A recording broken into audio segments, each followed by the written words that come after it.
Marijuana, a plant that's been around for a long time. It's a hot topic all over the world right now.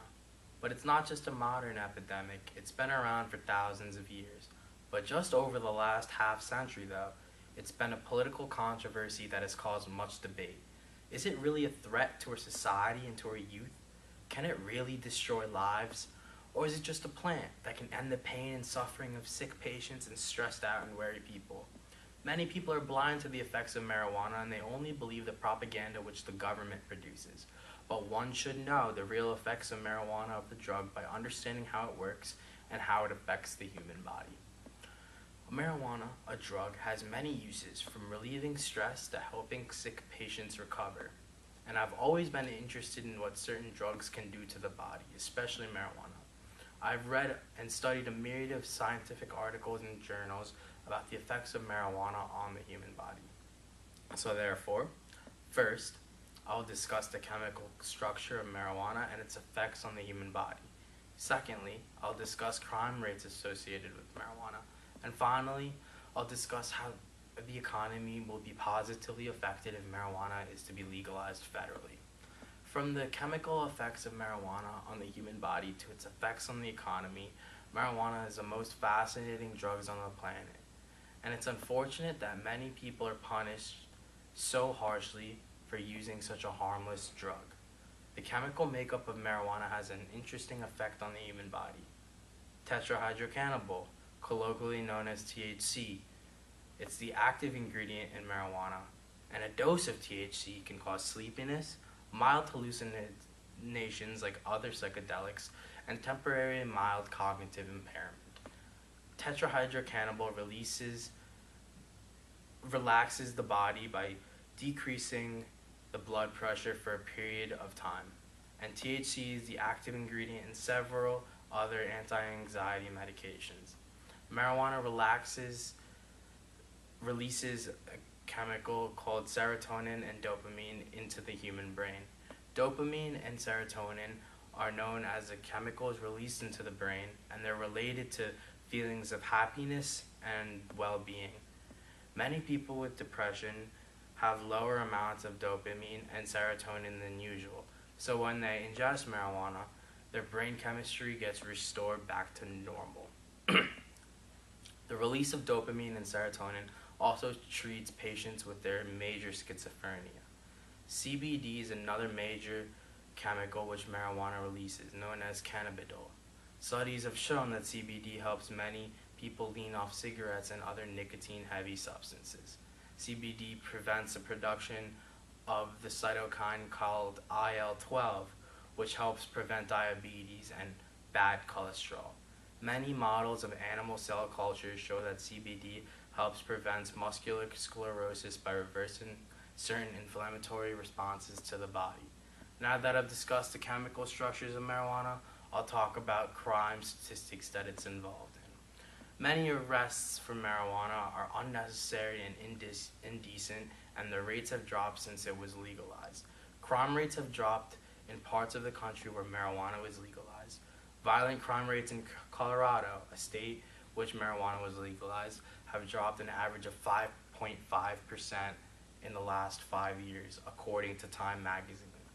Property and agriculture crime has dropped an average of 22% in the period in which marijuana was legalized in Colorado. And drug-related arrests have dropped almost 40%. That's a staggering number since marijuana was legalized in Colorado. The arrests for marijuana ruin people's lives. 52% of drug tests failed throughout the United States are because of marijuana. Because of this, many people aren't able to get a job, which they would otherwise be qualified for.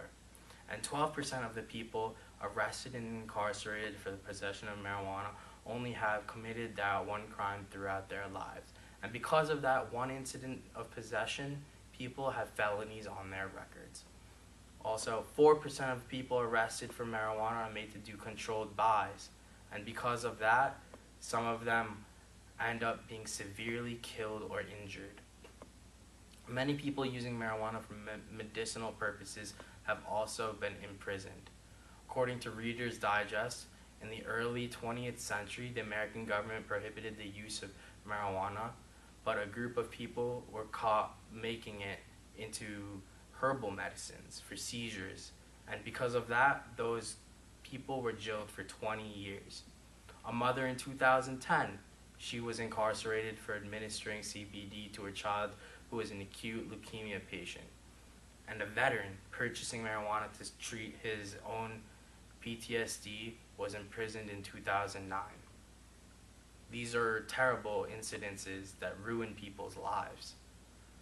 Legalization of marijuana would also give a boost to the American economy.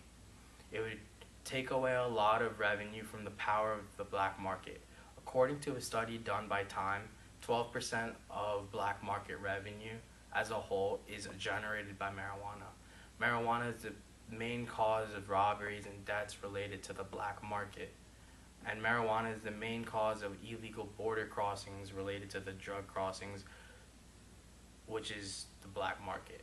Taxation of marijuana would generate massive amounts of money for the American economy. According to a study done by the SEC, taxation of marijuana just in Colorado generated over $2 billion to the state's economy. Legalization saved the state almost $40 million in state incarceration funds. The legalization of the drug also saved the state government $100 million in state fundings for DEA investigations. And legalizing marijuana would save the drug industry overall billions of dollars. Because the federal government made marijuana illegal, drug industries cannot be using active ingredients in marijuana to make their own drugs. This means they have to pay for more expensive ways to achieve the same results that marijuana already does. Marijuana legalization would help save many businesses based on recreational smoking to expand their own business. So, if the federal government legalized the use of recreational marijuana, there would be both social and economic advantages. In conclusion, marijuana is a drug that has way more potential for good than harm. It can save lives of suffering children, cancer patients, veterans suffering from PTSD. It is a drug that can single-handedly make a dent in the American economy for the better. It has negative connotation around the world, and I hope that changes so that people can see the good that it can produce.